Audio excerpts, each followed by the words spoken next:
যখন কোথাও ঘুরতে যাই, যে হোটেলে খাই সেই হোটেলের রান্নাটা বন্ধুরা আমি ট্রাই করি। সবাইকে ওয়েলকাম, সুস্বাগতম আমার চ্যানেলে। যারা নতুন এখনও ভিডিওটা দেখছো প্লিজ সাবস্ক্রাইব করে নিয়ে দেখো। আজকে আলু দিয়ে ডিমের এগ কারি করব, কিন্তু একটু অন্যরকমভাবে করব।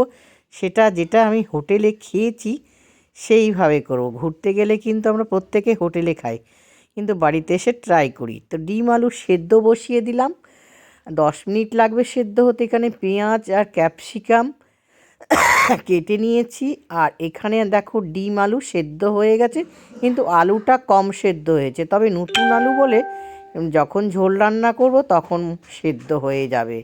তো চলো, ডিম আলু ছুলে নিয়েছি, কড়াইয়ের মধ্যে তেল বসিয়ে দিয়েছি গরম হতে, আর দিয়ে এই যে ডিমগুলোকে কাট পিস করে নিয়েছি। ডিমগুলো কাট পিস করে নিয়ে ওর মধ্যে হলুদ, লবণ, লঙ্কার গুঁড়ো আর একটু কর্নফ্লাওয়ার দিয়ে দিচ্ছি যাতে ভেঙে না যায়।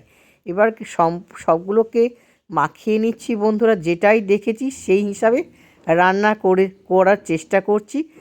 আর কি কতটা ভালো হবে, কিন্তু আমি তো ভালো করার চেষ্টা করব, যেহেতু খেয়ে এসেছি ওইভাবেই করব বন্ধুরা। সবাই কিন্তু দেখো, আর দেখে একটু কমেন্ট করো, আর ভিডিওটা ভালো লাগলে শেয়ার করে দিও। তো ডিমগুলোকে এপাট আর ওপিট করে ভালো করে কিন্তু একটু ভালো করে ভেজে নেব যাতে ভেঙে না যায়। তার জন্য এই সিস্টেমটা করলাম, দেখে জেনে শিখে নেওয়া ভালো। সব কিছুই তো আমরা শিখে আসছি মা কাকিমা ছোটোবেলা থেকে, যেটা শিখেছি সেটাই করার চেষ্টা করি। আজকে আমি হোটেলে যা খেয়েছি সেটাই দেখে চেষ্টা করছি বন্ধুরা। তো একটা গোটা ডিম রেখেছি, দেখো একটা আমার পুচকুসোনা এই কাটা ডিম খাবে না।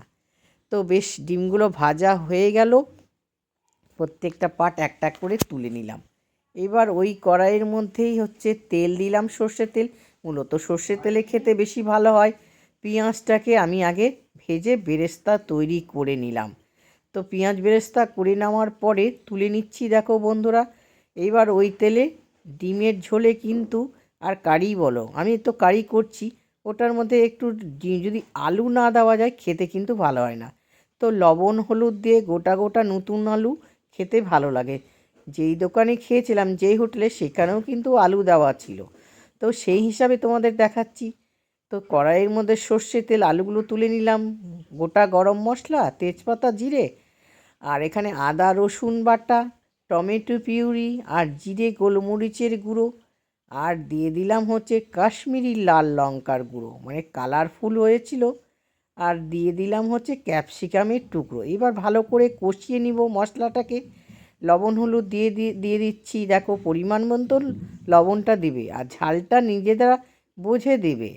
আর দিয়ে দিলাম হলুদ গুঁড়ো।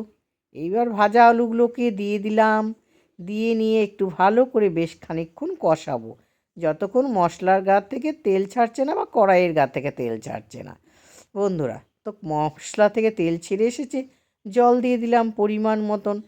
জলটা দিলাম কি, এটা কষা কষা হবে, ডিম কষাও বলতে পারো, এগ কারি বলতে পারো। এবার ঝোলটা ফুটে উঠেছে যখন, তখন এই ভাজা ডিমগুলো দিয়ে দিলাম। এগ কারিটা তো একদম পুরো রেডি হয়ে গেছে। এবার পেঁয়াজ বেরেস্তাটা দিয়ে নিলাম, দেওয়ার পরে দেখো না, আর এটার মধ্যে ধনে পাতা কুচি দিয়ে দিলাম। ধনে পাতা কুচি দেওয়ার পরে আবার কি দিচ্ছি, চিনি দিয়ে দিচ্ছি, একটু স্বাদ টেস্ট, সব কিছুর কিন্তু টেস্ট একটু চিনিতে বাড়িয়ে দেয়। এই দেখো কসুরি মেথি, এই কসুরি মেথির জন্যই এতটা ডিমের ফ্লেভার আর টেস্ট বন্ধুরা। যা খেয়েছিলাম সেটাই করে দেখালাম তোমাদেরকে। আমার তো ডিমের ঝোলটা অপূর্ব সুন্দর ফ্লেভার বেরিয়েছে। ভিডিওটা ভালো লাগলে অবশ্যই শেয়ার করে দিবে। একটু চাপা দিয়ে দিলাম কসুরি মেথির ফ্লেভার। এবার প্লেটিং করে নিচ্ছি বন্ধুরা। তো কেমন লাগলো অবশ্যই জানিয়ে, কিন্তু নেক্সট ভিডিওতে তোমাদের সঙ্গে খুব তাড়াতাড়ি দেখা হবে। এত সুন্দর ফ্লেভার, গন্ধ। টেবিলে গরম গরম ভাত খাও, ভাত দিয়ে খাও, রুটি দিয়ে, নান পরোটা দিয়ে, যা দিয়ে খাও না কেন, অপূর্ব অপূর্ব। পোলাও, মাংস, মাছ মাংস থেকেও মনে হচ্ছে বেশি মানে সুন্দর স্বাদের একটা ডিম কারি, এগ কারি। টাটা, আবার আসবো।